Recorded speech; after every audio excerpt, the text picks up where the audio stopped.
You know, I was shocked to learn that skin cancers are the most common forms of cancer. I found out that only 10% of the population in the United States regularly wear any protection whatsoever. Out of that 10%, most of those people only apply one time during the day. Probably one of the most interesting things, and really I was shocked by it, was how often you should reapply.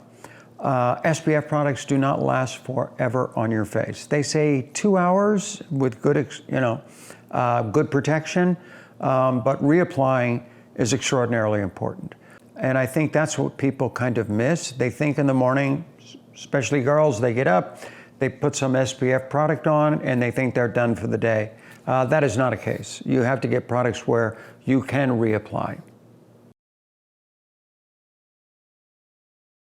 Most of my sun exposure came when I was young. Honestly, I had no knowledge. It just said, hey, you got a great tan, you know? I didn't know the effects that would have later on down the line. I think SPF products are extraordinarily important, especially with all the knowledge that we have today, especially for younger generations. Like I was, I had no idea when I was young. I was just out in the sun all the time. You know, time has changed and we've realized the effects that the sun can have on your skin.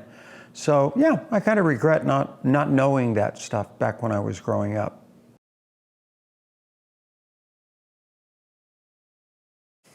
I've had 3 basal cell carcinomas, little cancers, that won't go away. You have to have them cut out. I went to the doctor. They cut, and it took 5 hours, and he cut this scar. I mean, it went from here, it went all over, took all the skin off my nose, okay, and then reattached it. And that was probably 6, 7 years ago.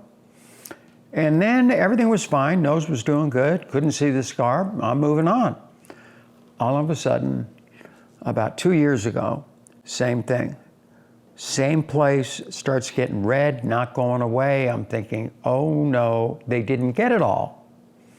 And sure enough, going out to dinner, came around the corner, boom, there's a paparazzi right in my face, you know, taking pictures. Next thing you know, Caitlyn Jenner having bad reactions to plastic surgery, and all these rumors are going on about it.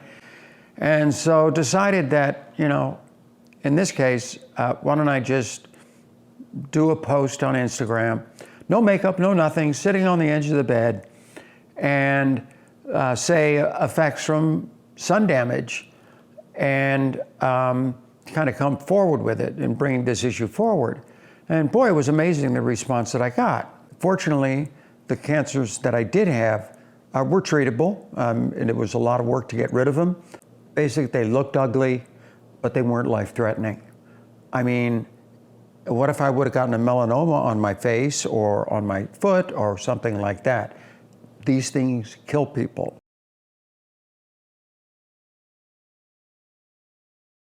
We have products on the market that can really cut down your exposure to the sun. And I think it's extremely important. And so, yeah, today I got SPF on my face. I'm still leading an extraordinarily active lifestyle. I hit golf balls just about every day. I'm out in the sun. I wear my cap, I wear my SPF. I think SPF products allow people to be active. I play a lot of golf. The biggest exposure is my face, neck, and chest, and I like to know when I'm out there, even though I wear a cap and all that kind of stuff, that I'm protected.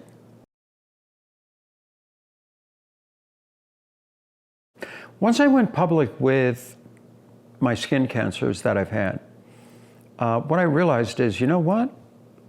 There's a lot of people out there dealing with the exact same thing.